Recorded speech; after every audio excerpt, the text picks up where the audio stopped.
Hi dears, welcome back. Welcome to Suji's Lifestyle. ಹೇಗಿದ್ದೀರಾ? ನೀವೆಲ್ಲರೂ ಚೆನ್ನಾಗಿದ್ದೀರಾ ಅಂತ ಅನ್ನೋದು ನನ್ನ ಭಾವನೆ. ಇದು ಒಂದು ರೀತಿ ಲಾಸ್ಟ್ ವಿಡಿಯೋನ ಕಂಟಿನ್ಯೂಷನ್ ಅಂತಾನೆ ಹೇಳ್ಬೋದು. ಲಾಸ್ಟ್ ವಿಡಿಯೋದಲ್ಲಿ ಸಾಕಷ್ಟು ಕಿಚನ್ ಟಿಪ್ಸ್ ಹಾಗೆ ಕುಕಿಂಗ್ ಟಿಪ್ಸ್ ಬಗ್ಗೆ ನಿಮ್ಮ ಜೊತೆಗೆ ಶೇರ್ ಮಾಡ್ತಿದ್ದೆ. ಟೈಮ್ ಸೇವಿಂಗ್ ರೆಸಿಪೀಸ್ ಎಲ್ಲ ಹೇಳಬೇಕು, ನಿಮ್ಮ ಜೊತೆಗೆ ಹಂಚ್ಕೋಬೇಕು ಅಂತ ಅನ್ನೋದಿತ್ತು. ಆದರೆ ಲಾಸ್ಟ್ ವಿಡಿಯೋ ತುಂಬ ದೊಡ್ಡದಾಗಿದ್ದರಿಂದ ನೆಕ್ಸ್ಟ್ ವಿಡಿಯೋದಲ್ಲಿ ನಿಮಗೆ ಸಾಕಷ್ಟು ವಿಷಯಗಳನ್ನ ಶೇರ್ ಮಾಡ್ತೀನಿ ಅಂತ ಪ್ರಾಮಿಸ್ ಮಾಡಿದ್ದೆ. ಅದೇ ರೀತಿ ಇವತ್ತಿನ ವ್ಲಾಗಲ್ಲಿ ಹೆಚ್ಚಿನ ಟಿಪ್ಸ್ ಜೊತೆಗೆ ಹಾಗೆ ಟೈಮ್ ಸೇವಿಂಗ್ ರೆಸಿಪೀಸ್ ಜೊತೆಗೆ ಐಡಿಯಾಸ್ ಜೊತೆಗೆ ಇವತ್ತಿನ ಬ್ಲಾಗ್ ನಿಮ್ಮ ಜೊತೆಗೆ ಶೇರ್ ಮಾಡ್ತಿದ್ದೀನಿ. ಈಗಾಗಲೇ ಸ್ಕೂಲು ಕಾಲೇಜೆಲ್ಲ ಶುರುವಾಗಿರೋದ್ರಿಂದ ವರ್ಕಿಂಗ್ಗೆ ಹೋಗೋವಂಥ ಅಮ್ಮಂದರು ಅಥವಾ ಕೆಲಸ ಮಾಡೋವಂಥ ಅಮ್ಮಂದರಿಗೆ ಸಣ್ಣ ಸಣ್ಣ ಮಕ್ಕಳು ಇರೋವಂಥವ್ರಿಗೆ ಮೋಸ್ಟ್ ಎಫೆಕ್ಟಿವ್ ಕಿಚನ್ ಟಿಪ್ಸ್ ಹಾಗೆ ರೆಸಿಪೀಸ್ ಐಡಿಯಾಸ್ ನಿಮಗೆ ಈ ವ್ಲಾಗ್ ಮೂಲಕ ಸಿಗುತ್ತೆ ಅಂತ ಅಂದ್ಕೊಂಡಿದ್ದೀನಿ. ಒಂದು ಒಳ್ಳೆ ದಿನ ಶುರುವಾಗೋದಕ್ಕೂ ಮುಂಚೆ ಒಂದು ಹೆಲ್ದಿ ಡ್ರಿಂಕಿಂದ ಇವತ್ತಿನ ದಿನ ಶುರು ಮಾಡೋಣ. ಬೆಳಗ್ಗೆ ಎದ್ದ ಕೂಡಲೇ ಫಸ್ಟ್ ನಮ್ಮ ಆರೋಗ್ಯ ಚೆನ್ನಾಗಿ ನೋಡಿಕೊಂಡ್ರೆ ಇಡೀ ಫ್ಯಾಮಿಲಿಯ ಆರೋಗ್ಯ ನಾವು ಇಡೀ ದಿನ ನೋಡ್ಕೊಳ್ಳಿಕ್ಕೆ ಅಥವಾ ಆಕ್ಟಿವ್ ಆಗಿ ಕೆಲಸ ಮಾಡಲಿಕ್ಕೆ ನಮಗೊಂದು ಎನರ್ಜಿ ಬೇಕಾಗುತ್ತೆ. ಆ ಎನರ್ಜಿಗೋಸ್ಕರ ಒಂದು ಡ್ರಿಂಕ್ ನಾನಿಲ್ಲಿ ಪ್ರಿಪೇರ್ ಮಾಡ್ತಾ ಇದ್ದೀನಿ. ಇದು ಯಾವ ಡ್ರಿಂಕ್ ಅಂತ ನೋಡೋಣ ಬನ್ನಿ. ಬಿಸಿ ಬಿಸಿ ಆಗಿರುವಾಗಲೇ ಸಿಪ್ ಬೈ ಸಿಪ್ ಕುಡಿಬೇಕು. ಇದರಲ್ಲಿ ಜೀರಿಗೆ ಇದೆ, ಧನಿಯಾ ಇದೆ, ಸೋಂಪಿದೆ.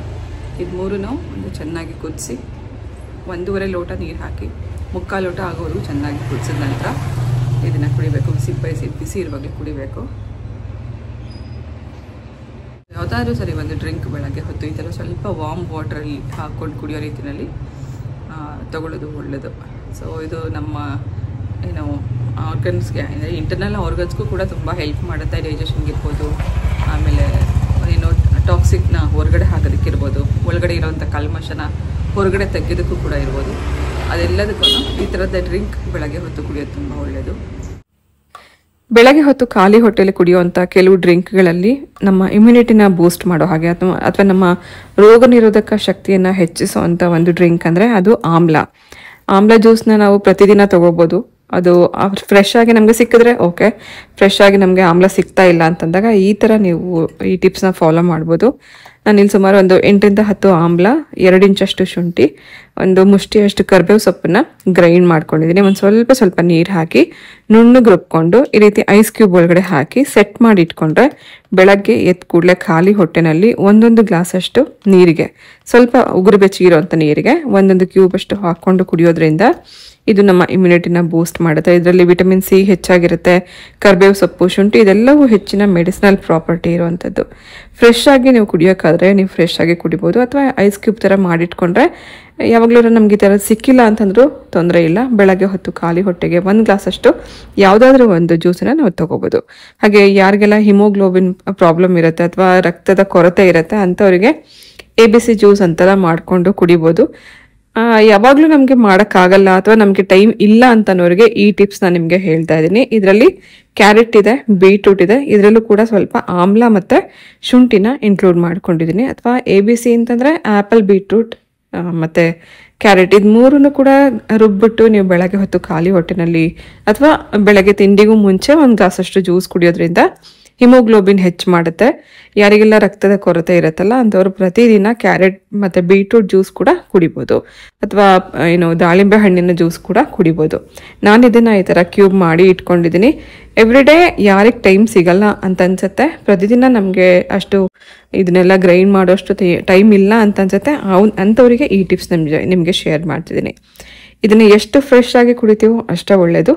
ಆಗಲ್ಲ ಅಂತನವರಿಗೆ ಈ ಥರದ ಟಿಪ್ಸ್ನ ಫಾಲೋ ಮಾಡ್ಬೋದು ಅಂತನ್ನೋದಕ್ಕೋಸ್ಕರ ನಾನು ನಿಮಗೆ ಎಕ್ಸಾಂಪಲಲ್ಲಿ ತೋರ್ಸೋಕ್ಕೋಸ್ಕರ ಇದನ್ನೆಲ್ಲ ನಿಮಗೆ ಶೇರ್ ಮಾಡ್ತಾ ಇದ್ದೀನಿ. ನೋಡಿ, ಫ್ರೆಶ್ ಜ್ಯೂಸ್ ಕೂಡ ನಾನು ಪ್ರಿಪೇರ್ ಮಾಡಿದ್ದೀನಿ. ಹಾಗೆ ನಾವು ಈ ಹಣ್ಣನ್ನು ಅಥವಾ ತರಕಾರಿಗಳನ್ನು ರುಬ್ಬಿದ ಮೇಲೆ ಕೆಲವನ್ನ ಉಪಯೋಗಿಸ್ಕೋಬೋದು. ಇಲ್ಲಿ ಕ್ಯಾರೆಟ್ ಮತ್ತು ಬೀಟ್ರೂಟ್ನ ಗ್ರೈಂಡ್ ಮಾಡ್ಕೊಂಡಿರೋದನ್ನು ಏನು ಲೆಫ್ಟ್ ಓವರ್ ಏನು ಉಳಿದಿರುತ್ತೆ ಅದನ್ನು ವೇಸ್ಟ್ ಮಾಡದೆ ಗೋಧಿ ಹಿಟ್ಟಿಗೆ ಕಲಿಸ್ಬಿಟ್ಟು ಚಪಾತಿ ಕೂಡ ಮಾಡ್ಕೋಬೋದು. ಕೆಲವನ್ನ ಐಸ್ ಕ್ಯೂಬ್ ಮಾಡಿಟ್ಕೊಂಡಾಗ ಬೇಕಂದಾಗ ನಾವು ಇದನ್ನು ಉಪಯೋಗಿಸೋಕ್ಕೂ ಹೆಲ್ಪ್ ಆಗುತ್ತೆ. ಉಳಿದಿರೋಂಥ ಬೀಟ್ರೂಟ್ ಮತ್ತು ಕ್ಯಾರೆಟ್ ಪಲ್ಪಿಗೆನೆ ಗೋಧಿ ಹಿಟ್ಟು ಒಂದು ಸ್ವಲ್ಪ ಉಪ್ಪು ಹಾಕಿ ಹಿಟ್ಟು ಕಲಿಸ್ಕೊಂಡು ನಂತರ ಇದನ್ನು ಚಪಾತಿ ಮಾಡ್ಕೊಂಡು ತಿನ್ಬೋದು. ಇದರಲ್ಲಿ ಯಾವುದೇ ವೇಸ್ಟ್ ಆಗಲ್ಲ, 0 ವೇಸ್ಟೇಜ್ ಥರ ನಾವು ಇದನ್ನು ಉಪಯೋಗಿಸ್ಕೋಬೋದು.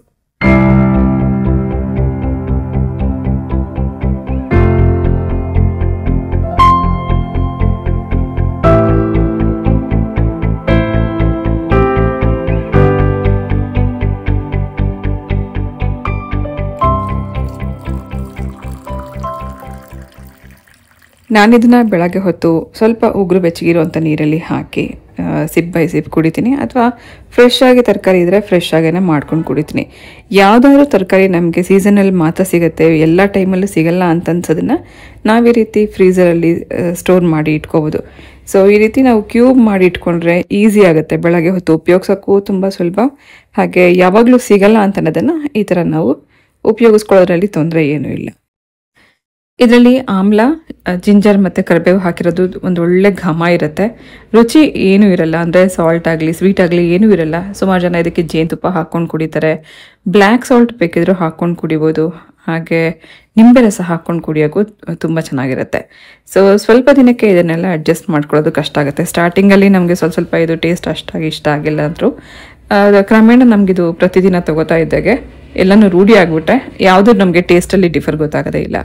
ಸೊ ಇಮ್ಯುನಿಟಿನ ಬೂಸ್ಟ್ ಮಾಡುವಂಥ ಜ್ಯೂಸ್ಗೆ ಬೇಕಾಗಿರುವಂಥದ್ದನ್ನು ಮತ್ತು ಹಿಮೋಗ್ಲೋಬಿನ್ ಹೆಚ್ಚೋದಕ್ಕೆ ಬೇಕಾಗಿರುವಂಥ ಕ್ಯೂಬ್ಸ್ನ ಕೆಲವನ್ನ ನಾನು ಈ ರೀತಿ ಪ್ರಿಪೇರ್ ಮಾಡಿ ಇಟ್ಕೊಂಡಿದ್ದೀನಿ. ನಮಗೇನು ಉಳಿದಿರತ್ತಲ್ಲ ತರಕಾರಿ ಎಲ್ಲ ಗ್ರೈಂಡ್ ಮಾಡಿದ್ಮೇಲೆ ಅದನ್ನು ಬೀಸಾಕ್ತೆ ಈ ರೀತಿ ಚಪಾತಿ ಮಾಡ್ಕೊಂಡಾಗ ನೋಡೋಕ್ಕೂ ಕಲರ್ಫುಲ್ ಆಗಿರುತ್ತೆ. ಆ ತರಕಾರಿ ಅದರಲ್ಲಿರೋಂಥ ಫೈಬರ್ ಹಾಳಾಗ್ದಲೇ ಇರೋ ಹಾಗೆ ನಾವು ಈ ರೀತಿ ಚಪಾತಿ ಜೊತೆಗೆ ಅಥವಾ ರೊಟ್ಟಿ ಜೊತೆಗೆ ಮಿಕ್ಸ್ ಮಾಡ್ಕೊಂಡು ತಿನ್ನೋದ್ರಿಂದ ಅದರ ರುಚಿನೂ ಹೆಚ್ಚಾಗುತ್ತೆ, ಆಮೇಲೆ ಆರೋಗ್ಯಕ್ಕೂ ಒಳ್ಳೇದಲ್ವಾ. ಸೊ ಇದರಲ್ಲಿ ನಾನು ಬೇರೆ ಏನೂ ಹಾಕಿಲ್ಲ, ಉಪ್ಪು ಮತ್ತು ತರಕಾರಿ ಏನು ಉಳಿದಿತ್ತಲ್ಲ ರುಬ್ಬಿರೋದು ಅದನ್ನು ಹಾಕಿದ್ದೀನಿ. ನೋಡಿ ಎಷ್ಟು ಚೆನ್ನಾಗಿ ಒಂದು ಒಳ್ಳೆ ಕಲರ್ ಬಂದಿದೆ ಅಂತ. ಇದೇ ರೀತಿ ನೀವು ಎಲ್ಲ ತರಕಾರಿಗಳಲ್ಲಿ, ಅಂದರೆ ಸೋರೆಕಾಯಿ ಇರ್ಬೋದು, ಕ್ಯಾರೆಟ್ ಇರ್ಬೋದು, ಸೌತೆಕಾಯಿ ಇರ್ಬೋದು, ಪಾಲಕ್ ಸೊಪ್ಪು ಈ ಥರದನ್ನೆಲ್ಲ ಯಾವುದೇ ಜ್ಯೂಸ್ ತೆಗೆದ್ಮೇಲೂ ತರಕಾರಿಗಳನ್ನು ಉಪಯೋಗಿಸ್ಕೊಂಡು ಚಪಾತಿ ಅಥವಾ ರೊಟ್ಟಿ ಮಾಡ್ಕೊಡ್ಬೋದು. ಸೊ ಇದು ಬೆಳಗಿನ ಡ್ರಿಂಕ್ ವಿಷಯ ಆಯಿತು. ಬ್ರೇಕ್ಫಾಸ್ಟ್ ಸಮಯಕ್ಕೆ ಬಂದರೆ ಕೆಲವೊಮ್ಮೆ ರವೆ ಆಗಲಿ ಅಥವಾ ಈ ಥರ ಶಾವಿಗೆ ಆಗಲಿ ತುಂಬ ನಾವು ಜಾಸ್ತಿ ತೊಗೊಂಬಂದಾಗ ತುಂಬ ದಿನ ಸ್ಟೋರ್ ಮಾಡೋಕ್ಕಾಗಲ್ಲ. ನಾನು ಎಷ್ಟೇ ಸರ್ತಿ ಚಿರೋಟಿ ರವೆ ಸ್ಟೋರ್ ಮಾಡೋಕ್ಕೆ ಟ್ರೈ ಮಾಡಿದ್ದೀನಿ, ಸ್ವಲ್ಪ ದಿನಕ್ಕೆ ಹುಳು ಆಗಿಬಿಡುತ್ತೆ. ಅದನ್ನು ನಾನು ಚಿರೋಟಿ ರವೆನಾಗಲಿ, ಈ ಥರ ರವೆ ಆಗಲಿ ಮತ್ತು ಶಾವಿಗೆ ಆಗಲಿ ರೋಸ್ಟ್ ಮಾಡಿ ಇಟ್ಕೊಂಡ್ರೆ ನೀವು ಎಷ್ಟೇ ದಿನ ಇಡೀ ಹಾಳಾಗಲ್ಲ. ಇದೇ ರೀತಿ ನಾನು ಬಟಾಣಿ ಕೂಡ ಲಾಸ್ಟ್ ಇಯರ್ ನಿಮಗೆ ತೋರಿಸಿದ್ದೆ, ಸ್ವಲ್ಪ ಎಣ್ಣೆ ಹಚ್ಚಿ ಇಟ್ಟಿದ್ದೆ. ಬಟಾಣಿನೂ ಆದಷ್ಟು ಬೇಗ ಹುಳು ಆಗೋಗುತ್ತೆ, ಮತ್ತು ಕೆಲವೊಂದು ಕಾಳುಗಳು ಯಾವುದು ಹುಳು ಆಗುತ್ತೆ ಅಂತ ಅನ್ಸುತ್ತಲ್ಲ ಅದಕ್ಕೆ ಸ್ವಲ್ಪ ಸಾಸಿವೆ ಎಣ್ಣೆ, 1 ಸ್ಪೂನಷ್ಟು ಸಾಸಿವೆ ಎಣ್ಣೆ ಹಾಕಿ ಕಾಳಿಗೆ ಚೆನ್ನಾಗಿ ರಬ್ ಮಾಡಿ ಇಡೋದ್ರಿಂದ ಯಾವುದೇ ಕಾರಣಕ್ಕೂ ನಿಮಗೆ ಹುಳು ಆಗಲ್ಲ, ವರ್ಷ ಇಟ್ಟು ಕೂಡ ಹುಳು ಆಗಲ್ಲ. ನೀವು ಅದನ್ನು ಮತ್ತೆ ಉಪಯೋಗಿಸುವಂಥ ಟೈಮಲ್ಲಿ ಸ್ವಲ್ಪ ಬಿಸಿನೀರಲ್ಲಿ ಚೆನ್ನಾಗಿ ತೊಳೆದು ಉಪಯೋಗಿಸ್ಕೋಬೋದು. ಕಾಳುಗಳ ವಿಷಯ ಅದಾಯಿತು ಅಂದರೆ ಬ್ರೇಕ್ಫಾಸ್ಟ್ ಸಮಯದಲ್ಲಿ ಉಪಯೋಗಿಸುವಂಥ ಶಾವಿಗೆ, ರವೆ ಮತ್ತು ಚಿರೋಟಿ ರವೆ ಇಂಥದನ್ನೆಲ್ಲ ಸ್ವಲ್ಪ ಹುರಿದು ಇಟ್ಕೊಂಡ್ರೆ ಬಳಸೋಕ್ಕೂ ನಮಗೆ ಇನ್ಸ್ಟೆಂಟಾಗಿ ಇದೆಲ್ಲ ರೆಡಿ ಇರುತ್ತೆ. ನಾನು ಇದನ್ನು ಮೈಕ್ರೋವೇವಲ್ಲಿ ಏರ್ ಫ್ರೈಯಲ್ಲಿ ರೋಸ್ಟ್ ಮಾಡಿ ಇಡ್ತಾ ಇದ್ದೀನಿ. ಅದೇ ರೀತಿ ಬೇಗ ಹುಳು ಆಗೋದು ಅಂತಂದರೆ ಎಳ್ಳು. ಸೊ ಇದು ಕೂಡ ಕೆಲವೊಮ್ಮೆ ಗೂಡು ಕಟ್ಬಿಡುತ್ತೆ, ಸ್ವಲ್ಪ ದಿನಕ್ಕೇ ಗೂಡು ಕಟ್ಟುತ್ತೆ. ಇದಾಗಲಿ ಗಸಗಸೆ ಆಗಲಿ ಇಂಥದನ್ನು ನಾವು ಫ್ರಿಡ್ಜಲ್ಲಿ ಇಟ್ಕೋಬೋದು. ಹೊರಗಡೆ ಇಡೋದಾದರೆ ಹುರಿದ್ಬಿಟ್ಟು ಇಟ್ಟರೆ ಉಪಯೋಗಿಸೋಕ್ಕೂ ತುಂಬ ಸ್ವಲ್ಪ ಇರುತ್ತೆ.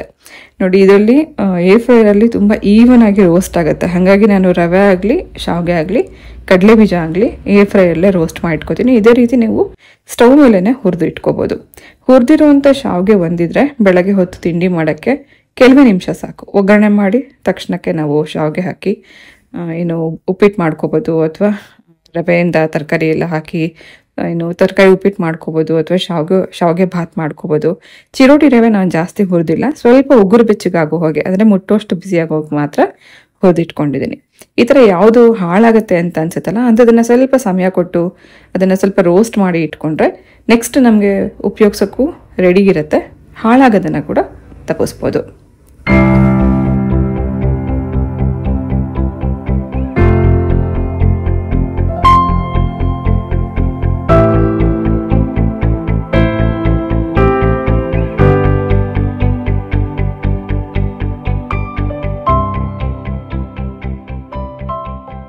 ಯಾವಾಗಲಾದ್ರೂ ಸ್ವೀಟ್ ಕ್ರೇವಿಂಗ್ ಆದಾಗ ದಿಢೀರಾಗಿ ಮಾಡ್ಕೊಳ್ಳೋದಕ್ಕೆ ಶಾವಿಗೆ ಹುರಿದಿರೋದೊಂದಿದ್ರೆ 2 ನಿಮಿಷದಲ್ಲಿ ನಿಮಗೆ ಶಾವಿಗೆ ಪಾಯಸ ರೆಡಿ ಆಗುತ್ತೆ. ಅಥವಾ ನೈವೇದ್ಯಕ್ಕೆ ನಿಮ್ಗೆ ಏನಾದ್ರು ಮಾಡಬೇಕು ಅಂತ ಅನಿಸಿದಾಗಲೂ ಕೂಡ 2 ನಿಮಿಷದಲ್ಲಿ ನೀವು ಇದೊಂದು ನೈವೇದ್ಯ ಮಾಡಿ ಪೂಜೆಗೆ ಇಟ್ಕೋಬೋದು. ಕಾಶ್ಮೀರಿ ಚಿಲ್ಲಿ ಪೌಡರ್ ಮನೆಯಲ್ಲೇ ಹೇಗೆ ಮಾಡ್ಕೋಬೋದು ಅಂತ ನೋಡೋಣ. ಇದರಲ್ಲಿ ಬ್ಯಾಡ್ಗಿ ಮತ್ತು ಗುಂಟೂರು ಎರಡೂ ಇದೆ. ಬ್ಯಾಡ್ಗಿ ಪ್ರಮಾಣ ಜಾಸ್ತಿ ಇಟ್ಕೋಬೇಕು, ಗುಂಟೂರು ಕಡಿಮೆ ಇಟ್ಕೋಬೇಕು. ಬ್ಯಾಡ್ಗಿ 100 ಗ್ರಾಮ್ ಇದ್ದರೆ ಗುಂಟೂರು 50 ಗ್ರಾಮ್. ಖಾರ ಕಡಿಮೆ ಇರುತ್ತೆ, ಕಲರ್ ಜಾಸ್ತಿ ಇರುತ್ತೆ. ಸೊ ಮೆಣಸಿನ್ಕಾಯಿ ಹುರಿಯುವಾಗ ಎಕ್ಸಾಸ್ಟ್ ಫ್ಯಾನ್ ಆಗಲಿ ಅಥವಾ ಚಿಮ್ನಿ ಆಗಲಿ ಆನ್ ಮಾಡ್ಕೊಳ್ಳಿ, ಇಲ್ಲಾಂದರೆ ತುಂಬ ಘಾಟ್ ಆಗುತ್ತೆ. ನಾನು ಇದನ್ನು ಬಾಣಲಿಲಿ ಹುರಿಯೋದೆ, ಇದರಲ್ಲಿ ಏನು ಏರ್ ಫ್ರೈಯಲ್ಲೇ ಏನು ರೋಸ್ಟ್ ಮಾಡಲಿಕ್ಕೆ ಇಟ್ಟಿದ್ದೀನಿ. ಕಾರಣ ನನಗೆ ಘಾಟ್ ಆಗಲ್ಲ, ನಿಮಗೆ ಗೊತ್ತಲ್ಲ ಲಂಗ್ಸ್ದು ನನಗೆ ಪ್ರಾಬ್ಲಮ್ ಇದೆ. ಸ್ವಲ್ಪ ಘಾಟ್ ಬಂದರೂ ಕೂಡ ನನಗೆ ಏನು ಬ್ರೀತಿಂಗ್ ಪ್ರಾಬ್ಲಮ್ ಆಗುತ್ತೆ. ಹಾಗಾಗಿ ಇದರಲ್ಲಿ ಇಟ್ಬಿಟ್ಟು 1-2 ನಿಮಿಷ ಹೊರಗಡೆ ಹೋಗ್ಬಿಡ್ತೀನಿ. ಏನು ಚಿಮ್ನಿ ಆನ್ ಮಾಡಿ ಅದೇ ರೋಸ್ಟ್ ಆದಮೇಲೆ ತಾನಾಗೆ ಆಫ್ ಆಗುತ್ತೆ. ಸ್ವಲ್ಪ ಹೊತ್ತು ಬಿಟ್ಟು ಬಂದ ನಂತರ ಮತ್ತು ನಾನು ಇದನ್ನು ಪೌಡ್ರ್ ಮಾಡ್ಕೋತೀನಿ. ಇದನ್ನು ಪೌಡ್ರ್ ಮಾಡುವಾಗ ಒಂದು ಅರ್ಧ ಸ್ಪೂನಷ್ಟು ಟರ್ಮರಿಕ್ ಪೌಡರ್ ಹಾಕೋಬೇಕು. ಟರ್ಮರಿಕ್ ಪೌಡರ್ ಹಾಕೋದ್ರಿಂದ ಇದರದ್ದು ಕಲರ್ ಇನ್ನೂ ಡಾರ್ಕಾಗಿ ಬರುತ್ತೆ. ಸೊ ಚಿಲ್ಲಿ ಪೌಡರ್ ಮಾಡುವಾಗ ನಾವು ಕ್ವಾಂಟಿಟಿ ನೋಡ್ಕೋಬೋದು. ನಮಗೆ ಖಾರ ಜಾಸ್ತಿ ಬೇಕು ಅಂತ ಅನಿಸಿದಾಗ ಸಮ ಪ್ರಮಾಣದಲ್ಲಿ ಹಾಕೋಬೋದು ನೀವು ಬ್ಯಾಡಗಿ ಮತ್ತು ಗುಂಟೂರು. ನನಗೆ ಖಾರ ಜಾಸ್ತಿ ಏನು ಕಡಿಮೆ ಇರಬೇಕು, ಬಣ್ಣ ಜಾಸ್ತಿ ಬೇಕು ಅಂತ ಅನಿಸಿದ್ರೆ ನೀವು ಬ್ಯಾಡಗಿನ ಜಾಸ್ತಿ ಇಟ್ಕೊಂಡು ಗುಂಟೂರನ್ನ ಕಡಿಮೆ ಇಟ್ಕೋಬೇಕು.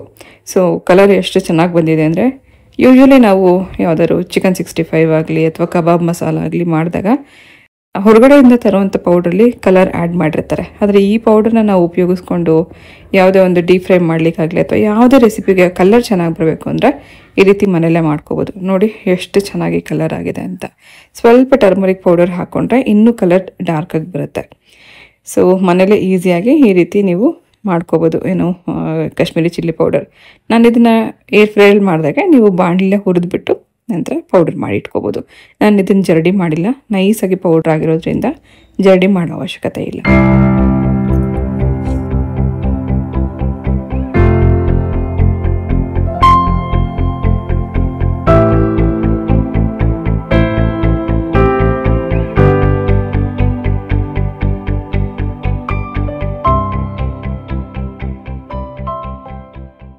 ಟ್ಯಾಮ್ರೆಂಟ್ ಪೇಸ್ಟ್ ಅದು ಅಂಗಡಿನಲ್ಲಿ ಸಿಗುತ್ತೆ, ರೆಡಿಮೇಡ್ ಪ್ಯಾಕೆಟ್. ನೀವು ಚೆಕ್ ಮಾಡ್ಬೋದು, ಪ್ರಿಸರ್ವೇಟಿವ್ ಹಾಕಿರ್ತಾರೆ. ತುಂಬ ದಿನ ಇಟ್ಕೊಂಡು ಉಪಯೋಗಿಸೋ ಹಾಗೆ ಇರುತ್ತೆ. ಅದನ್ನೇ ನಾವು ಮನೇಲೇ ಈಸಿಯಾಗಿ ಹೇಗೆ ಮಾಡ್ಕೋಬೋದು ಅಂತ ನೋಡೋಣ. ಹುಣಸೆ ಹಣ್ಣನ್ನು ಚೆನ್ನಾಗಿ ಕ್ಲೀನ್ ಮಾಡಿ ಬಿಸಿ ನೀರು ಹಾಕಿ ಅರ್ಧ ಗಂಟೆ ನೆನೆಸಕ್ಕೆ ಇಟ್ಬಿಡಬೇಕು. ಆನಂತರ ಅರ್ಧ ಗಂಟೆ ಆದಮೇಲೆ ಮತ್ತೆ ಇನ್ನು ಸ್ವಲ್ಪ ಇದನ್ನು ಬೇಯಿಸ್ಕೋಬೇಕು.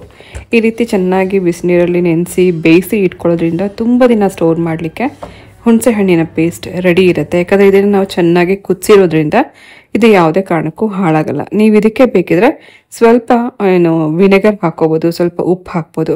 ಉಪ್ಪು ಅಥವಾ ವಿನೆಗರ್ ಹಾಕೋದ್ರಿಂದ ಅದು ಪ್ರಿಸರ್ವೇಟಿವ್ ಥರ ಹೆಲ್ಪ್ ಮಾಡುತ್ತೆ. ಹುಳಿ ಅಂಶನೇ ಆಗಿರೋದ್ರಿಂದ ವಿನೆಗರ್ ಹಾಕೋದ್ರಿಂದ ಟೇಸ್ಟಲ್ಲಿ ಯಾವುದೇ ರೀತಿ ನಿಮಗೆ ಡಿಫ್ರೆನ್ಸ್ ಇರಲ್ಲ. ಸೊ ಈ ರೀತಿ ಹುಣಸೆ ಹಣ್ಣಿನ ಪೇಸ್ಟ್ ಒಂದಿದ್ರೆ ಪ್ರತಿದಿನ ಸಾಂಬಾರ್ಗಾಗಲಿ ರಸಮ್ಗಾಗಲಿ ಹಾಗೆ ಏನು ಹೇಳ್ತಾರೆ ಹುಳಿಯನ್ನು ಮಾಡೋದಕ್ಕಾಗಲಿ ಪುಳಿಯೋಗರೆಗಾಗಲಿ ಇಂಥದಕ್ಕೆ ಉಪಯೋಗಿಸ್ಕೋಬೋದು. ಇದರಲ್ಲಿ ಬಂದಿರುವಂಥ ಪಲ್ಪ್ನು ಕೂಡ ವೇಸ್ಟ್ ಮಾಡದೆ ಪೂಜೆ ಸಾಮಗ್ರಿಗಳನ್ನು ಕ್ಲೀನ್ ಮಾಡಲಿಕ್ಕೆ ಅಥವಾ ಹಿತ್ತಾಳೆ ಪಾತ್ರೆಗಳನ್ನು ತೊಳೆಯೋದಕ್ಕೂ ಉಪಯೋಗಿಸ್ಕೋಬೋದು. ಚೆನ್ನಾಗಿ ನಾನು ಅದನ್ನು ಕೈಯಲ್ಲೇನೆ ಕಿವುಚ್ಬಿಟ್ಟು ನಂತರ ಅದನ್ನು ಶೋಧಿಸಿ ಇಟ್ಕೊಂಡಿದ್ದೀನಿ. ಈ ವೇಸ್ಟನ್ನು ನಾನು ಬಿಸಾಕ್ತೆ ಪೂಜೆ ಸಾಮಾನುಗಳನ್ನು ತೊಳೆಯೋದಕ್ಕೆ ಉಪಯೋಗಿಸ್ಕೋತೀನಿ. ನೋಡಿ ಈ ರೀತಿ ಸ್ವಲ್ಪ ತೆಳ್ಳಗಿದೆ. ನಾವು ಇನ್ನು ಸ್ವಲ್ಪ ಬೇಕಾದ್ರೆ ಗಟ್ಟಿ ಕುದಿಸ್ಕೋಬೇಕು ಅಂದರೆ ಇನ್ನೊಂದು ಸ್ವಲ್ಪ ಹೊತ್ತು, ಅಂದರೆ ಇನ್ನು ಸ್ವಲ್ಪ ಗಟ್ಟಿ ಇರಬೇಕು ಪೇಸ್ಟ್ ಅಂದರೆ ಇನ್ನೊಂದು ಸ್ವಲ್ಪ ಹೊತ್ತು ಕುದಿಸ್ಕೊಂಡ್ರೆ ಗಟ್ಟಿ ಆಗುತ್ತೆ. ನಂತರ ಒಂದು ಬಾಟ್ಲಲ್ಲಿ ಹಾಕಿ ಫ್ರಿಡ್ಜಲ್ಲಿ ಇಟ್ಕೊಂಡ್ರೆ ಸುಮಾರು ತಿಂಗಳು ನಿಮಗೆ 5ರಿಂದ 6 ತಿಂಗಳವರೆಗೂ ಇರುತ್ತೆ. ಯಾವುದೇ ಕಾರಣಕ್ಕೂ ಹಾಳಾಗಲ್ಲ. ಇದನ್ನು ಉಪಯೋಗಿಸ್ಕೊಂಡು ಬೇಕಂದಾಗ ಪುಳಿಯೋಗರೆ, ಹುಳಿಯನ್ನು, ರಸಮ್ ಇಂಥದನ್ನೆಲ್ಲ ಮಾಡ್ಕೋಬೋದು. ಟ್ಯಾಮ್ರೆಂಟ್ ಪೇಸ್ಟ್ ಒಂದಿದ್ರೆ ಏನಕ್ಕಾದ್ರೂ ಸರಿ ನಮಗೆ ಅದು ಸ್ವೀಟ್ ಚಟ್ನಿ ಮಾಡೋಕ್ಕಿರ್ಬೋದು, ಪ್ರತಿಯೊಂದಕ್ಕೂ ತುಂಬ ಹೆಲ್ಪ್ ಆಗುತ್ತೆ. ಸೊ ಈ ಥರ ನಾನು ಅವಾಗವಾಗ ಟ್ಯಾಮ್ರೆಂಟ್ ಪೇಸ್ಟನ್ನ ಪ್ರಿಪೇರ್ ಮಾಡಿ ಇಟ್ಕೋತೀನಿ. ಸೊ ಚೆನ್ನಾಗಿ ಕುದಿಸಿರೋದ್ರಿಂದ ನಿಮ್ಗೆ ಯಾವುದೇ ಕಾರಣಕ್ಕೂ ಇದು ಹಾಳಾಗಲ್ಲ. ಒಂದು ಬಾಟ್ಲಲ್ಲಿ ಇಟ್ಕೊಂಡು ಫ್ರಿಡ್ಜಲ್ಲಿ ಇಟ್ಕೋಬೇಕು.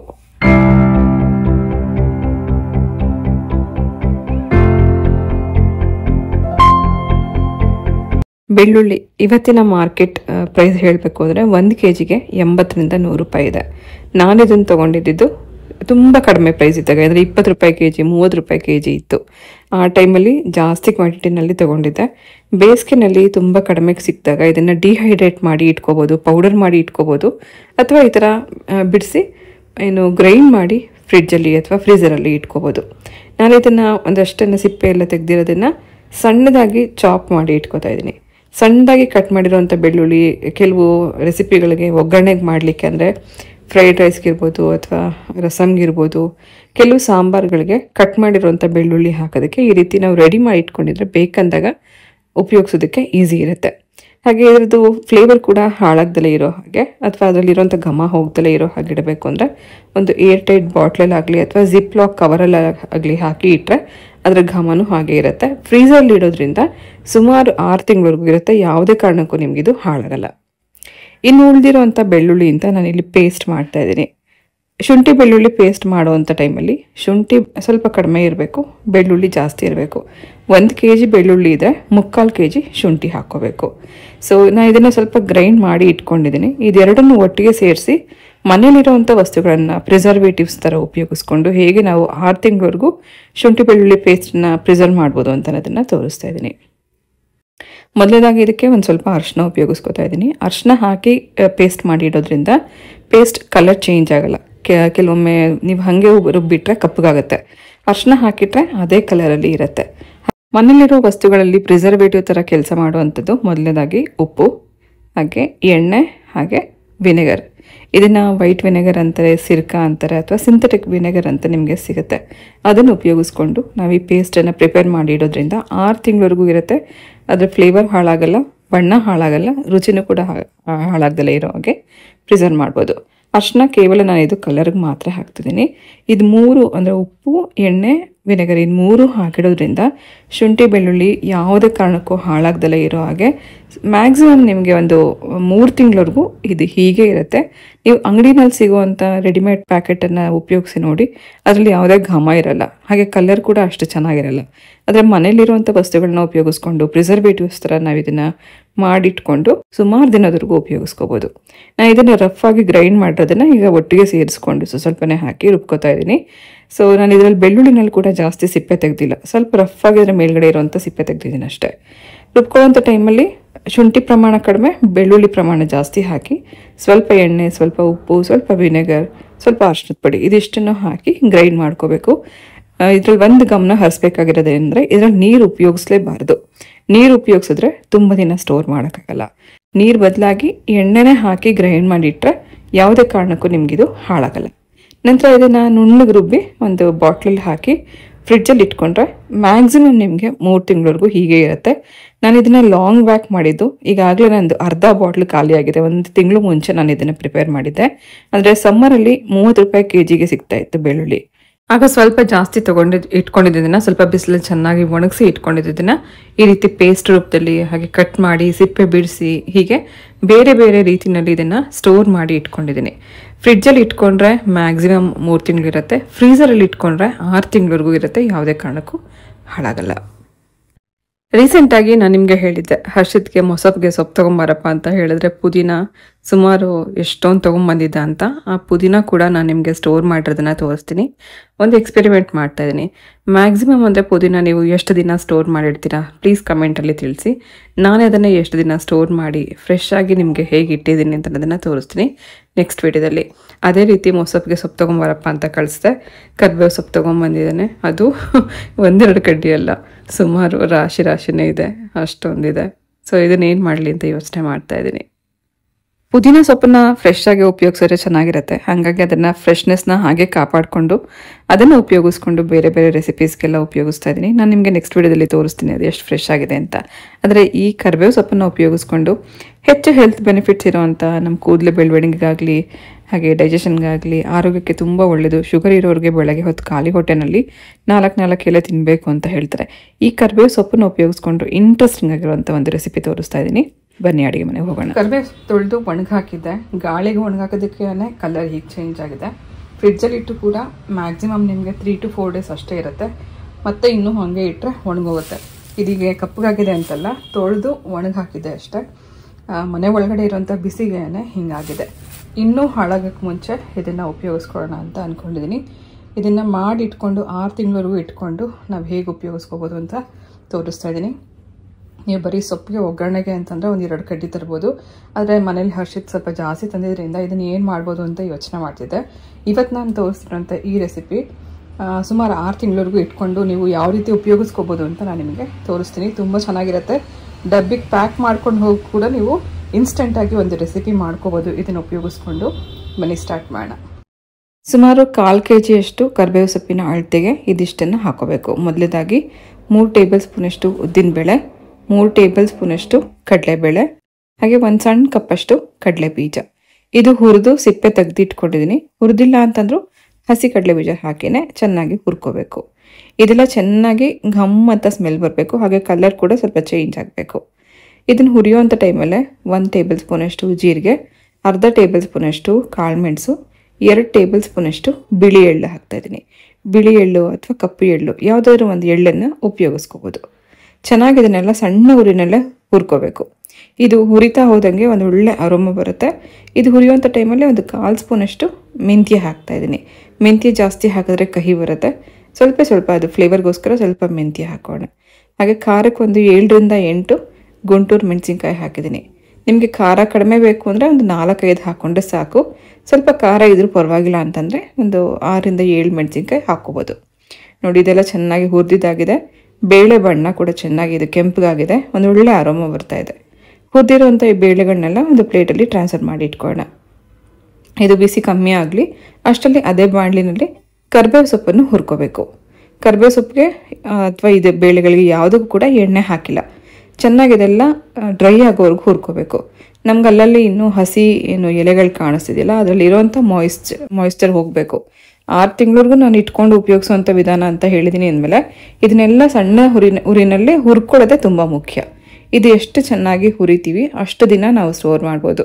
ಯಾವುದ್ರಲ್ಲಾದರೂ ಸ್ವಲ್ಪನಾದರೂ ನೀರಿನ ಅಂಶ ಇದ್ದರೆ ನಾವು ಮಾಡುವಂಥ ಈ ರೆಸಿಪಿ ಹಾಳಾಗುತ್ತೆ. ಸೊ ಇದೊಂದು ಚಟ್ನಿ ಪುಡಿ ಥರನೇ ಮಾಡಿ ಇಟ್ಕೋಬೋದು. ಸೊ ಕರಿಬೇವು ಸೊಪ್ಪಲ್ಲಿ ನಿಮಗೆ ಇವಾಗ ನೋಡ್ತಿದ್ರೆ ಮೆತ್ತಗಿದೆ ಅಲ್ಲ, ಚೆನ್ನಾಗಿ ಹುರಿತಾ ಹೋದಂಗೆ ಗರಿಯಾಗುತ್ತೆ. ಆ ಶಬ್ದದಲ್ಲೇ ಗೊತ್ತಾಗುತ್ತೆ ಇದು ಚೆನ್ನಾಗಿ ಹುರಿದಿದ್ದಾಗಿದೆ ಅಂತ. ನೋಡಿ ಈ ರೀತಿ ಚೆನ್ನಾಗಿ ಹುರಿದು ನಂತರ ಅದನ್ನು ಪೌಡ್ರ್ ಮಾಡ್ಕೋಬೋದು. ಬೇಸಿಗೆನಲ್ಲಾಗಿದ್ರೆ ನಾವು ಇದನ್ನು ಬಿಸಿಲಲ್ಲಿ ಒಣಗಿಸ್ಕೊಂಡಿದ್ರು ಸಾಕಾಗ್ತಿತ್ತು. ಆದರೆ ಇವಾಗ ಮಳೆಗಾಲ ಶುರುವಾಗಿರೋದ್ರಿಂದ ಹುರ್ಕೊಂಡು ನಂತರ ಪೌಡ್ರ್ ಮಾಡ್ಕೋಬೇಕು. ಮೊದಲು ಈ ಮಸಾಲೆ ಎಲ್ಲ ಸ್ವಲ್ಪ ರಫಾಗಿ ಪೌಡರ್ ಮಾಡ್ಕೊಂಡಿದ್ದೀನಿ. ಚೆನ್ನಾಗಿ ಆ ಬೇಳೆಗಳೆಲ್ಲ ಜೊತೆ ನುಣ್ಣಗಾದ ನಂತರ ಇದ್ರ ಜೊತೆಗೇ ಕರಿಬೇವು ಸೊಪ್ಪನ್ನು ಮಿಕ್ಸ್ ಮಾಡಿಕೊಂಡು ಗ್ರೈಂಡ್ ಮಾಡ್ಕೊಳ್ಳೋಣ.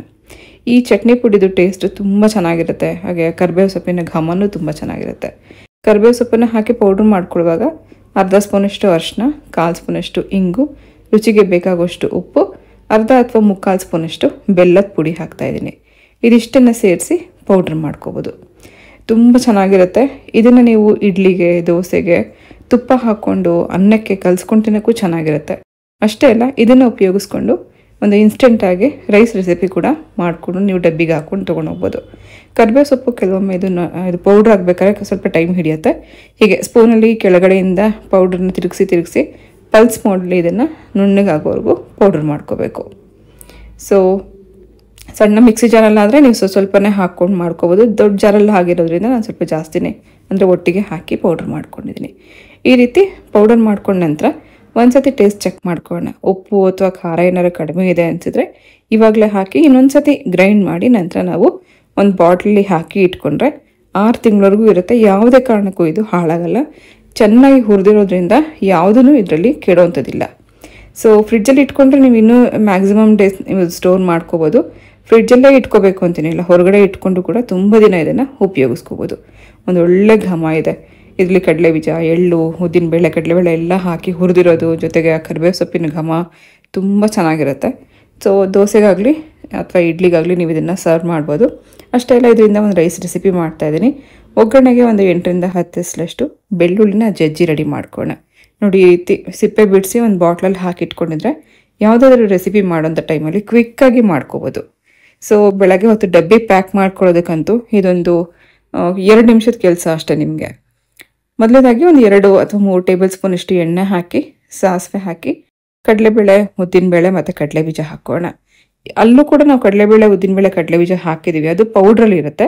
ಇದು ನಾವು ರೈಸ್ ರೆಸಿಪಿ ಆಗಿರೋದ್ರಿಂದ ಅಲ್ಲಲ್ಲಿ ನಮಗೆ ಇದೆಲ್ಲ ಬಾಯಿಗೆ ಸಿಗಲಿ ಅಂತನಕ್ಕೋಸ್ಕರ ಇಲ್ಲೂ ಕೂಡ ಕಡಲೆಬೇಳೆ, ಉದ್ದಿನಬೇಳೆ, ಕಡಲೆಬೀಜ ಹಾಕಿ ಫ್ರೈ ಮಾಡ್ಕೋಬೇಕು. ಇದೇ ಟೈಮಲ್ಲೇ 1-2 ಒಣಮೆಣಸಿನ್ಕಾಯಿ, ಜಜ್ಜಿರುವಂಥ ಬೆಳ್ಳುಳ್ಳಿ, ಸ್ವಲ್ಪ ಕರಿಬೇವು ಸೊಪ್ಪನ್ನು ಹಾಕಿ ಹುರ್ಕೋಬೇಕು. ಇದೆಲ್ಲ ಬೇಳೆಗಳೆಲ್ಲ ಕೆಂಪಗಾಗೋವರೆಗೂ ಹುರ್ಕೊಂಡ ನಂತರ ನಾವು ಇದಕ್ಕೆ ಅನ್ನ ರೆಡಿ ಮಾಡಿ ಇಟ್ಕೊಂಡಿರೋದನ್ನು ಹಾಕೋಣ. ಇದಕ್ಕೆ ಮುಂಚೆ ಒಂದು 1/2 ಸ್ಪೂನಷ್ಟು ಹುಣಸೆ ಹಣ್ಣಿನ ಪೇಸ್ಟ್ ಹಾಕ್ತಾಯಿದ್ದೀನಿ. ಹುಣಸೆ ಹಣ್ಣಿನ ಪೇಸ್ಟ್ ಹಾಕ್ಕೋಬೋದು ಅಥವಾ ಹುಣಸೆ ರಸ ಕೂಡ ನೀವು ಬೇಕಿದ್ರೆ, ನಿಂಬೆ ರಸ ಬೇಕಿದ್ರೆ ನೀವು ಹಾಕ್ಕೋಬೋದು. ಹುಳಿಗೋಸ್ಕರ ಒಂದು ಸ್ವಲ್ಪ ಪೇಸ್ಟ್ ಅಥವಾ ನಿಂಬೆ ರಸ ಏನಾದರೂ ಹಾಕಿ ನಂತರ ನೀವು ಅನ್ನ ಹಾಕಿ ಮಿಕ್ಸ್ ಮಾಡ್ಕೋಬೋದು. ಅನ್ನ ಯಾವಾಗಲೂ ಇದಕ್ಕೆ ಬಿಡಿ ಬಿಡಿಯಾಗಿರಬೇಕು. ಸೊ ಲೆಫ್ಟ್ ಓವರ್ ರೈಸ್ ಇರ್ಬೋದು ಅಥವಾ ನೀವು ಅನ್ನದ ರೆಸಿಪಿ ಏನಾದರೂ ತಕ್ಷಣಕ್ಕೆ ಮಾಡ್ಕೋಬೇಕು ಅಂತಂದರೆ ಬರೀ ಚಿತ್ರಾನ್ನ, ಪುಳಿಯೋಗರೆ ಅಷ್ಟೇ ಇಲ್ಲದೆ ಈ ಥರ ಕರಿಬೇವು ಸೊಪ್ಪಿನ ಅನ್ನ ಕೂಡ ನೀವು ಮಾಡಿಕೊಂಡು ತೊಗೊಂಡು ಹೋಗ್ಬೋದು. ಡಬ್ಬಿಗೆ ಅಷ್ಟೇ ಇಲ್ಲದೆ ಏನಾದರೂ ಇನ್ಸ್ಟೆಂಟಾಗಿ ಹಸುವಾಗ್ತಿದೆ ಬೇಕು ಅಂತ ಅನಿಸಿದಾಗ ದಿಢೀರಾಗಿ ಮಾಡ್ಕೊಂಡು ತಿನ್ನೋದಕ್ಕೆ ಈ ಥರದೊಂದು ಚಟ್ನಿ ಪುಡಿ ಇದ್ದರೆ ಯಾವಾಗ ಬೇಕಾದ್ರೂ ಸರಿ, ಅದು ಇಡ್ಲಿ ದೋಸೆ ಅನ್ನಕ್ಕೆ ಅಥವಾ ಈ ಥರ ಏನು ಒಗ್ಗರಣೆ ಮಾಡ್ಕೊಂಡು ತಿನ್ನೋಕ್ಕೆ ತುಂಬ ಚೆನ್ನಾಗಿರುತ್ತೆ. ಚಟ್ನಿ ಪುಡಿ ನಮಗೆ ಇದಕ್ಕೆ ಎಷ್ಟು ಬೇಕು ಅಂತ ನೋಡ್ಕೊಂಡು ಹಾಕ್ಕೋಬೋದು. ಸ್ವಲ್ಪ ಇದಕ್ಕೆ ಪುಡಿ ಜಾಸ್ತಿ ಹಾಕ್ಕೊಂಡ್ರೆ ಅನ್ನ ತಿನ್ನೋಕ್ಕೆ ಚೆನ್ನಾಗಿರುತ್ತೆ. ಇಲ್ಲಾಂದರೆ ಬೆಳ್ಳಗಿದ್ರೆ ಅದರ ರುಚಿ ಅಷ್ಟು ಚೆನ್ನಾಗಿರಲ್ಲ. ನೋಡಿಕೊಂಡು ಪುಡಿ ನಮ್ಗೆ ಎಷ್ಟು ಬೇಕು ಅಂತ ಹಾಕಿ ಮಿಕ್ಸ್ ಮಾಡ್ಕೊಂಡ ನಂತರ ಇದರಲ್ಲಿ ಲಾಸ್ಟಲ್ಲಿ 1 ಸ್ಪೂನಷ್ಟು ತುಪ್ಪ ಹಾಕಿ ಮಿಕ್ಸ್ ಮಾಡ್ಕೋಬೇಕು. ತುಪ್ಪದ ಘಮ, ಕರಿಬೇವು ಸೊಪ್ಪಿನ ಘಮ ಇದು ಎಷ್ಟು ಚೆನ್ನಾಗಿರುತ್ತೆ ಅಂದರೆ ಮಸ್ಟ್ ಟ್ರೈ ರೆಸಿಪಿ. ಖಂಡಿತ ಎಲ್ರಿಗೂ ಇಷ್ಟ ಆಗುತ್ತೆ. ಮಕ್ಳಿಗೇನಾದ್ರು ನೀವು ಮಾಡ್ತಾಯಿದ್ರೆ ಮೆಣಸಿನ್ಕಾಯಿನ ಸ್ವಲ್ಪ ಕಡಿಮೆ ಉಪಯೋಗಿಸ್ಕೊಂಡು ಮಾಡಿಕೊಂಡ್ರೆ ಖಾರ ಕಡಿಮೆ ಇರುತ್ತೆ. ದೊಡ್ಡವ್ರಿಗಂದರೆ ನಾನು ಇವಾಗ ತೋರಿಸಿದಂಥ ಮೆಷರ್ಮೆಂಟ್ ಕರೆಕ್ಟಾಗಿರುತ್ತೆ. ಸೊ ನಮಗೆ ಯಾವ ಥರ ಟೇಸ್ಟಿಗೆ ಬೇಕೋ ಅದಕ್ಕೆ ತಕ್ಕಂತೆ ನೀವು ಮಸಾಲೆ ಪುಡಿಗಳನ್ನೆಲ್ಲ ನೀವು ಇಲ್ಲಿ ಸ್ವಲ್ಪ ಹೆಚ್ಚು ಕಮ್ಮಿ ಮಾಡ್ಕೋಬೋದು. ಸೊ ಒಗ್ಗರಣೆ ಹಾಕೋಂಥ ಟೈಮಲ್ಲಿ ಸ್ವಲ್ಪ ಪುಡಿ ಕಮ್ಮಿ ಹಾಕಿದ್ರೆ ಖಾರ ಕಡಿಮೆ ಇರುತ್ತೆ. ಸೊ ಆ ಥರ ಮಕ್ಳಿಗೇನಾದ್ರು ಡಬ್ಬಿ ಪ್ಯಾಕ್ ಮಾಡ್ಬೇಕಾದ್ರೆ ಹೀಗೆ ನೀವು ಒಗ್ಗರಣೆ ಮಾಡಿ ಕೊಟ್ಟರೆ ತುಂಬ ಚೆನ್ನಾಗಿರುತ್ತೆ. ಸೊ ಕರಿಬೇವು ಸೊಪ್ಪಿನ ಚಟ್ನಿ ಪುಡಿನೂ ರೆಡಿ ಇದೆ, ಹಾಗೆ ರೈಸ್ ಕೂಡ ರೆಡಿ ಇದೆ. ಒಂದು ಬಾಟ್ಲಲ್ಲಿ ಹಾಕಿ ಇಟ್ಕೊಂಡ್ರೆ ಸುಮಾರು 6 ತಿಂಗಳವರೆಗೂ ಇರುತ್ತೆ. ಖಂಡಿತ ಯಾವುದೇ ಕಾರಣಕ್ಕೂ ಇದು ಹಾಳಾಗಲ್ಲ. ನೀವು ಫ್ರಿಡ್ಜಲ್ಲಿ ಇಟ್ಕೊಳ್ಳೋದಾದರೆ ಫ್ರಿಡ್ಜಲ್ಲಿ ಇಟ್ಕೋಬೋದು, ಹೊರಗಡೆ ಇಟ್ಕೊಂಡು ತಿನ್ನೋದಾದರೆ ಹೊರಗಡೆ ಇಟ್ಕೊಂಡೆ ಉಪಯೋಗಿಸ್ಕೋಬೋದು. ಬಿಸಿ ಅನ್ನಕ್ಕೆ ತುಪ್ಪ ಹಾಕ್ಕೊಂಡು ಕೂಡ ತಿನ್ಬೋದು, ತುಂಬ ಚೆನ್ನಾಗಿರುತ್ತೆ. ಸೊ ರೆಸಿಪಿ ಟ್ರೈ ಮಾಡಿ. ಇವತ್ತಿನ ಎಲ್ಲ ಟಿಪ್ಸ್ ನಿಮಗೆ ಯಾವ್ದು ಇಷ್ಟ ಆಯ್ತು ಇದರಲ್ಲಿ ಅಂತ ಅದನ್ನು ಕೂಡ ನನಗೆ ಕಮೆಂಟಲ್ಲಿ ತಿಳಿಸೋದನ್ನು ಮರಿಬೇಡಿ. ಸೊ ಡಿಯರ್ಸ್, ಇದು ಇವತ್ತಿನ ಬ್ಲಾಗ್ ಆಗಿತ್ತು. ಇವತ್ತಿನ ಬ್ಲಾಗ್ ನಿಮ್ಮೆಲ್ಲರಿಗೂ ಇಷ್ಟ ಆಗಿದೆ ಅಂತ ಭಾವಿಸ್ತಾ ನಾನು ಹೊಡ್ತಾ ಇದ್ದೀನಿ. ಮತ್ತೆ ಸಿಗ್ತೀನಿ ನಾಳೆ ಇನ್ನೊಂದು ಇಂಟ್ರೆಸ್ಟಿಂಗ್ ಆಗಿರೋಂಥ ಬ್ಲಾಗ್ ಜೊತೆಗೆ. ವಿಡಿಯೋ ಇಷ್ಟ ಆಗಿದ್ರೆ ಪ್ಲೀಸ್ ಲೈಕ್ ಮಾಡಿ, ನಿಮ್ಮ ಫ್ರೆಂಡ್ಸ್ ಆ್ಯಂಡ್ ಫ್ಯಾಮಿಲಿಗೆ ನನ್ನ ವೀಡಿಯೋನ ಶೇರ್ ಮಾಡಿ. ಹೊಸಬ್ರು ಯಾರು ನೋಡ್ತಾ ಇದ್ರೆ ಪ್ಲೀಸ್ ನನ್ನ ಚಾನಲ್ನ ಸಬ್ಸ್ಕ್ರೈಬ್ ಮಾಡ್ಕೊಂಡು ನೋಡಿ ಅಂತ ಹೇಳ್ತಾ ಇವತ್ತಿನ ಬ್ಲಾಗ್ ಜೊತೆಗೆ ನಾನು ಹೊಡ್ತಾ ಇದ್ದೀನಿ. ಮತ್ತೆ ಸಿಗ್ತೀನಿ ನಾಳೆ ಇನ್ನೊಂದು ಇಂಟ್ರೆಸ್ಟಿಂಗ್ ಆಗಿರೋಂಥ ಬ್ಲಾಗ್ ಜೊತೆಗೆ. ಹೋಗ್ಬಲ್ಲ.